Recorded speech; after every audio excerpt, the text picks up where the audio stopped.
which is the bar. Bar. Lady walks into a bar. Got it. That's the guy. Good. Okay. All right. Hi, everyone. Welcome to the United States Attorney's Office. I am Attorney Pirro. You know, every day in America, we lose innocent victims to violent crime. And like a thunderbolt, their lives are taken from them, and the lives of those who loved them and cared for them are forever changed. They didn't do anything, and they didn't ask for it, but all of a sudden, they simply leave this world silent victims, while the rest of us watch the fight between good and evil that unfolds on streets in the United States every day. It's why I came to Washington. It's why I took this job. It's why all of us are here behind me, from the police chief to the FBI to the prosecutors to the marshals. We're all in this because of this fight. And it's why President Trump prioritized Washington, to make it safe and beautiful. But it's why we're now making inroads with over 5,000 arrests and over 500 guns taken off the street. But crime is still occurring, but we're solving cases. And this day is a very special day for everyone who's standing behind me. Eric Tarpinian, as you know, was a 21-year-old senior from the University of Massachusetts at Amherst. His life was about being an intern and living in Washington. I spoke to his mother again today. His birthday was 2 days ago. And she thought that it was an angel that came down and helped the police to make an arrest in this case. It was a dream until he walked out onto the street at 10:28 at night and got shot by a group of punks. It was 10:28. He got shot 4 times. And they were a crew. They were the Tyler House. They were masked up, and they were gunned up, and they were ready for a fight. Who knows about what? They were just ready for a fight. And when it was over, there were 79 rounds on the ground. 2 rifles, 1 9mm. Eric died alone. No mother, no father, no sister. Why? Because 3 teenagers, 2 17, 1 18, all accustomed to getting away with criminal behavior because they lived in a district that didn't take it seriously. They never believed they would be punished, so they kept moving. Arrested, as you know, were Jalen Lucas, 17 years old, a juvenile who will now be tried in adult court with murder while armed under the D.C. Code 22-2101, murder in the first degree. Kelvin Thomas, also another 17-year-old juvenile, charged with the same D.C. Code crime, murder in the first degree. But the third defendant, and I can't thank MPD enough, along with the marshals and the FBI here, was arrested, and he was presented in court today. His name is Naquan Lucas. He was a juvenile also, 18 years old. But the shooting that night on June 30th did not end with Eric. That's why we have that poster over there, not the young woman. Eric was shot, but also shot was a passenger on a bicycle. He got 1 to the left of his chest and 1 in his stomach. Also shot was a 42-year-old woman who was 5 blocks away walking into a bar. She got shot in the back of her thigh. Also, a man at a bus stop, when these punks start unloading their long guns, the glass from the bus that they were shooting at ends up cutting someone. He got glass in his eye, and this 4th individual was injured in his head. Now, I talked about a passenger on the bike who got a shot in the chest and then his stomach. The driver of the bicycle himself is a victim of attempted murder as well. And finally, a healthcare worker 4 blocks up, on the 8th floor, apparently a window was shot out where he would normally lie his head had it been a few minutes later and had he gone to sleep.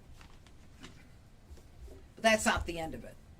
Naquan Lewis, the 18-year-old, has also been indicted today for the shooting death of his own girlfriend, Zoey Kelley. Zoey Kelley, right here, was a young woman. I believe she was 17 years old as well. Her murder took place in the 1700 block of Benning Road Northeast.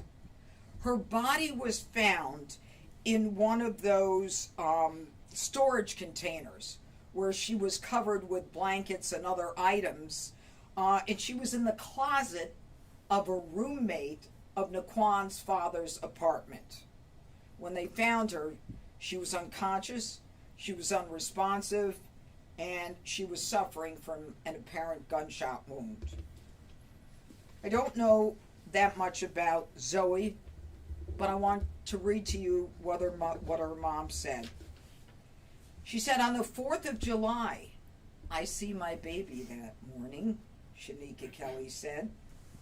"That evening, I didn't see her no more. She never came back home. She never returned to us. And whoever did this, please know that justice is going to be served." We live in a district where all 3 of these juveniles that I've just mentioned are known to the juvenile court. That's all I'm going to say, because I can't say more and I want to.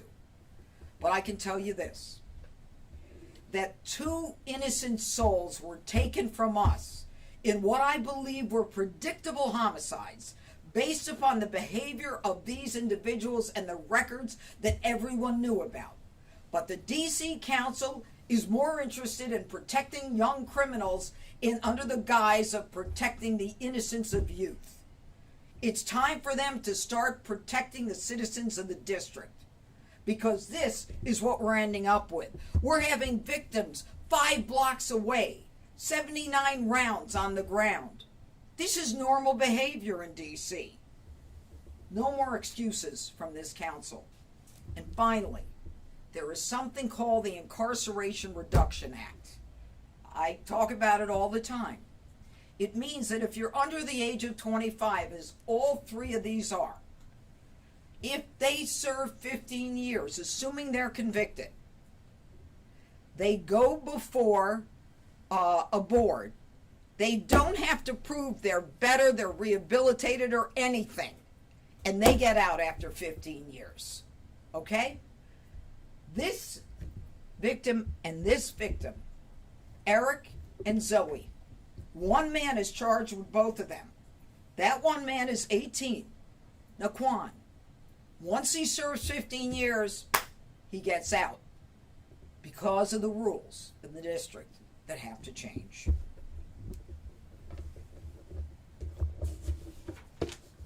Chief Smith. Thank you, Judge Pirro. Good afternoon. I'm Chief Pamela Smith, Chief of Police of the Metropolitan Police Department. I am pleased to join Judge Pirro in announcing the 3rd and final arrest in the homicide of 21-year-old Eric and the closure of the homicide of 17-year-old Zoey Kelley. Know that our thoughts and our prayers are certainly with all of their families on today. The loss of Zoey and Eric continues to weigh heavily on our hearts. They were young people full of promise, just beginning to shape their futures with their entire lives ahead of them. We hope that today's development will bring a measure of peace to their loved ones. We know it won't bring them back, and we know that nothing can take away the pain or the loss that they felt, but it is my prayer and it is our collective prayer that this moment offers some sort of comfort as they continue to grieve and heal. From the night of June 30th, our detectives have worked countless hours gathering evidence that ultimately identified the 3 suspects responsible for the shooting that claimed Eric's life and injured the 2 additional victims. Later that same week, on Friday, July 4th, 5th District officers responded to an apartment in the 1700 block of Benning Road Northeast. Officers located 17-year-old Zoey Kelley, deceased inside of that apartment, suffering from an apparent gunshot wound. Detectives from our homicide branch worked this case, and the office of our chief medical examiner ultimately ruled Zoey Kelley's death a homicide. Our detectives soon determined that 18-year-old Naquan Lucas, who had already been identified as a suspect in the June 30th case, was also connected to Zoey Kelley's homicide. The facts and evidence of the case were presented to a grand jury, which returned an indictment including a charge for first-degree murder. Over the last month, the Metropolitan Police Department publicized images of Lucas to the community through media. In partnership with our Washington field office, FBI field office, and the United States Marshal Service, we offered a $75,000 reward for his apprehension. Those efforts culminated into last night's arrest in Germantown, Maryland, where members of our Capital Area Regional Task Force, which is known as Cardiff, located Naquan and took him into custody without incident. He was transported to MPD's homicide branch and charged with first-degree murder while armed, premeditated for both the murder of 21-year-old Eric and 17-year-old Zoey. I want to thank our homicide detective, Gabriel Truby, and Detective Herman Kelly and their colleagues at the Metropolitan Police Department Homicide Branch for their outstanding work on both investigations. These were very complex cases. Identifying Lucas as a suspect in both offenses required high-level detective work, and that is exactly what our team delivered. This is just one example of the effort being poured into each homicide case. As I speak to you right now, our detectives are hard at work identifying additional violent offenders in other cases. But I hope this news sends a message to individuals who choose to commit violence in our city. We do not rest, and we will not rest until every single suspect in offenses like these are held accountable. And I want to thank you, Judge Pirro, and your team at the United States Attorney's Office for your partnership throughout this investigation. I also want to thank our partners at the FBI Washington Field Office for their assistance, and the U.S. Marshal Service and the Capital Area Regional Task Force for their efforts locating and apprehending Naquan on last night.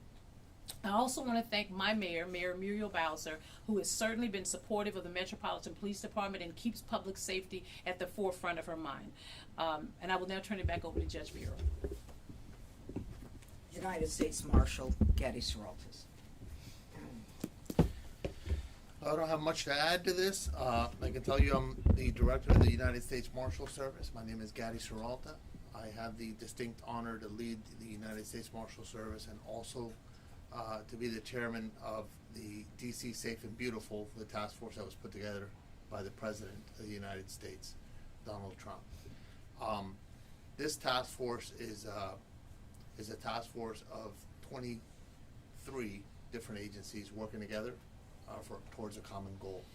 The Cardiff, which is a task force run by the United States Marshal Service on a regular day, is heavily involved in the DC Safe and Beautiful task force. When we bring these cases to fruition, after all the hard work that the detectives do and the long hours that the police department puts in order to make these cases, it is quite an honor to be part of the team that takes the individuals down and brings them to justice. So for that, I thank you all. Thank you. Yep, there. Thank you, Judge. My name is Reed Davis. I'm the FBI Special Agent in charge of the Washington Field Office's Criminal Division. So I want to thank you first, Judge and Chief and Director, for allowing us to be here with you today to share in this partnership. And first, I want to just offer our deepest and sincerest condolences to the families of young Eric and Zoey for this tragic event. However, this arrest highlights the great partnership between the FBI, MPD, U.S. Marshal Service, and all of our law enforcement partners in our joint and collective efforts to reduce and eliminate homicides in the District of Columbia. And we will continue to contribute every financial, personnel, and technical resource at the FBI's disposal until we eliminate all violent crime in the district. So we also asked, all of our community members that if you witness a violent crime in the district, to please reach out and report it to the FBI or MPD so that we can take immediate action. And while today's arrests don't bring back Eric or Zoey, hopefully it does give an assurance to the community that your law enforcement partners, both federal and district and local, state, every municipalities are working together to eliminate violent crime and crush violent crime in this country. And this case in particular should stand as a testament to FBI Director Patel's commitment to crush violent crime. So thank you. Okay, good. All right, I also, since everybody mentioned everybody else, these are my 2 homicide prosecutors, Dave Gorman and John Giovanelli. Fantastic, the best. Okay, hit it. Ms. Pirro, the indictment the indictment says that Mr. Lucas has been charged with first-degree premeditated murder for Zoey Kelley. That suggests that you know the motive. Was she killed because she knew too much about the 7th Street shooting? You're right. Premeditation suggests that he thought it through and that there was a reason and a motive. I'm not ready to share that motive with you. That's something that will come out at trial. As you know, I mean, you've been following this a long time. When we indict, the investigation continues right through to the trial. I'm not ready to say anything more specific than that. Are you investigating this as if that is the motive? I investigate everything. Chief, I apologize if I missed it in your remarks, and I don't know which agency would prefer to take this question, but what more can you say about how exactly Naquan was located? There was that $75,000 reward. Did someone turn him in, and was someone helping keep him? And are they facing any charges? Yeah, it is a good question, and at this point, you know how it is when there's a reward, an award or a reward, especially with a significant amount of $75,000. I am not at this point where I will speak about that at all. But what I will say is that our Cardiff members, whenever there's a case that is provided to them with respect to looking for an individual who has committed a criminal crime, they will work until they find that individual. And at this point, I won't go into how they located him. I think we'll hold that for the trial of the investigation. Judge, where are the guns? I have 2 questions. One, where are the guns coming from in these cases that you're seeing? And are you making an effort to go after those, that are tracking guns into Yeah. the city? Yeah. And I have an off-topic question. No, we do long-term sting operations.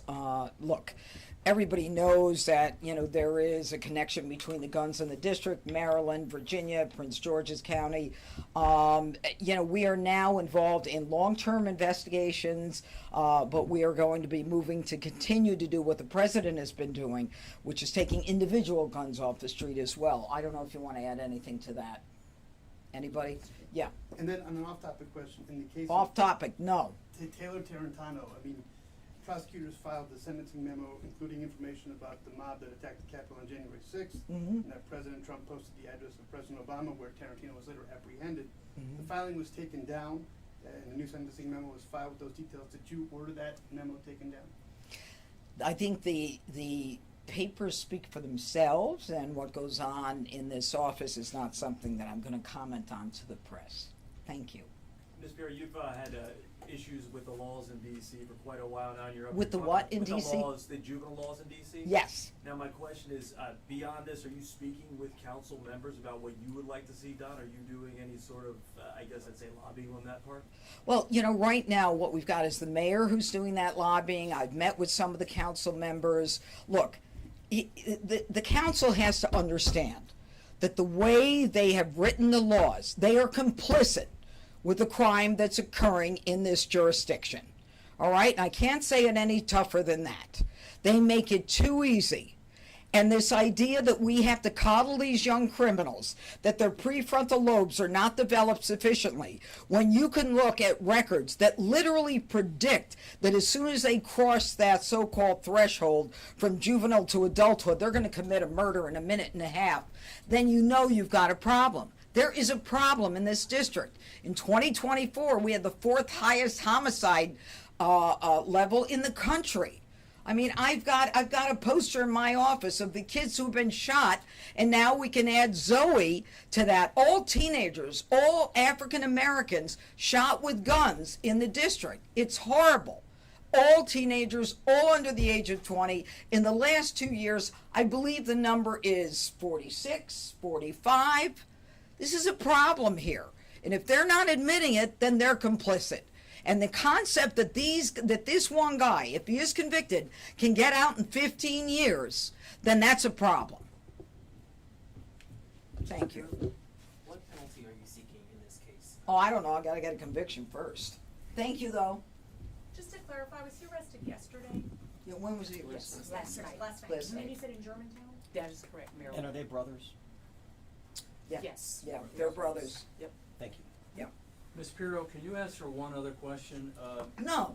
Do you have any comment on What? this controversy over this officer from MPD who took the stand and said that he was told not to report a shooting that took place out on the street? I think you're familiar with the case. Do you have any comment on it? No, I don't have a comment on it, but I am certainly familiar.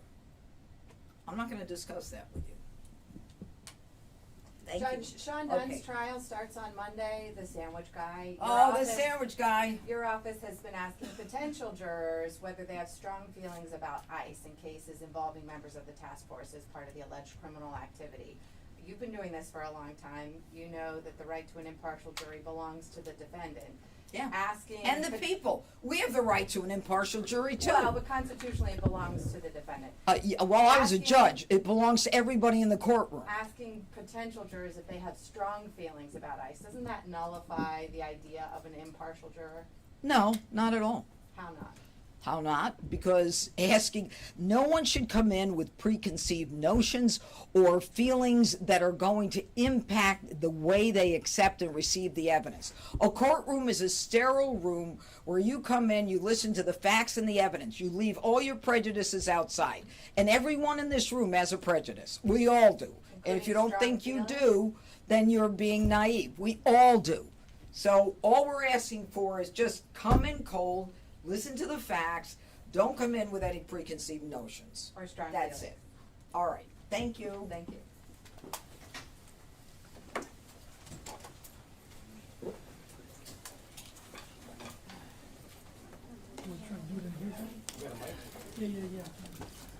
You work for her office, right? Yeah. What's her, is her title judge? Is it attorney general? We Like, call